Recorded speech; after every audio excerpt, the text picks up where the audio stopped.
Africa and Kenya does not have enough employment opportunities.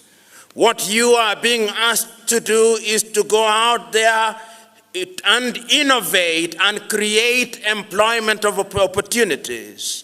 I have no doubt in my mind that you have the ability in whichever sector that you have chosen to create jobs and opportunities for young men and women across this country.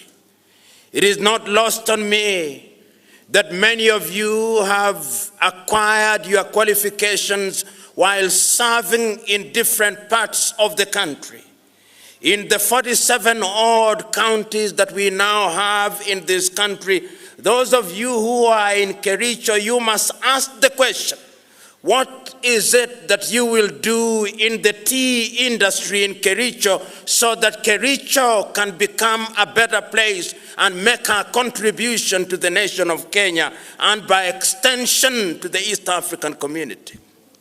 Those of you who are in Nyeri, you must ask yourself, what will you do to the coffee and the tea industry in that area through innovation so that that county can contribute to the betterment of the nation of Kenya?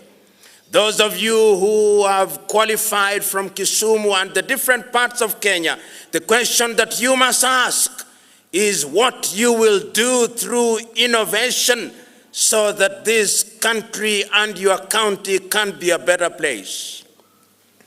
Today, I am asking you, when you go out there equipped as you are with your diplomas, are you going to make Kenya proud or are you going to make Kenya sad?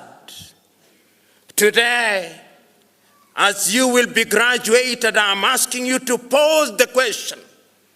The education that you have acquired, the diplomas that you have acquired, has it made you have self-belief so that we can build a country that we will be proud of? Today, the education that you have acquired, will you make you have faith in Kenya so that you have no reason to run away to the United States, so that you have no reason to participate in a lottery for the green card today? Will that education make you proud? So that when you have the opportunity to go to the United States of America or Europe, you'll come back and make Kenya great, and not to lament about the denial of the opportunity to go and flip hamburger in the United States of America and work in old people's homes. These are the painful questions that we must ask, because Africa and Kenya can be great, but Africa and Kenya will only be great on the shoulders of our men and women who make a solemn vow and a solemn decision to do that which is good and right. You who are living here today, when you go out into the world, what will you build? This is the question that you must ask. And the question that we are asking today is a personal question. Today, when you live here, beyond the crowd that are sitting out there, some of you have brought your relatives in buses and you will be waving twigs along Thika Highway. In song and dance, complete with circumcision songs, you will celebrate this day. But tomorrow, Saturday, you will be alone. And you will be asking your question, what will I do come Monday, the 14th day of November? You will be alone. And you will be walking a lonely path in which you will be asked, what have you done? And I have no doubt in my mind that the question as to what you will have done will be answered by yourself. So today, it is not my intention to stand between you and your diplomas.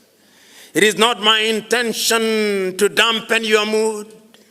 It is not my intention to scare you about the world. It is not my desire to paint a dim picture. It is my desire to warn you that out there are challenges, but those challenges can be converted into opportunities depending on your attitude. Out there are difficulties, but those difficulties can be converted into great opportunities depending on your attitude. Out there will be many people who will discourage you, but those men and women who will discourage you, you remind them that there are others who have come before you and that you are better than them. I have no doubt in my mind when I look at your faces that you can do it. I do not know how many of you are Christians in this assembly, but even if you are not Christians, if you are Muslims or other denominations, I want to draw your attention to somewhere in the Bible, I think in the Acts of Apostles, somewhere in the Middle East, when the Holy Spirit ascended, or is it descended amongst the people. Today, when I look at you, you are like disciples. I see your expectant faces, pregnant with hope, about to deliver. And when I look at your faces, Mr. Wahungu, I can see that there is no stillbirth today. There'll be a successful delivery. When I look at you today, this, in a manner of speaking, is your day of the Pentecost. In a short while, the Spirit will descend upon you in the form of diplomas.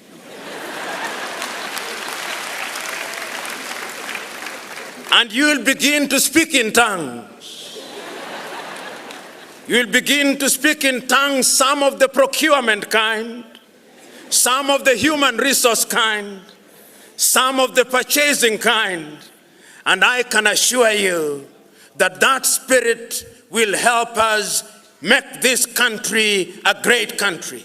So today, go out in a short while, speak in tongues, amaze the country, and make the country great. It can be done. It must be done, it will be done, and you are the ones who will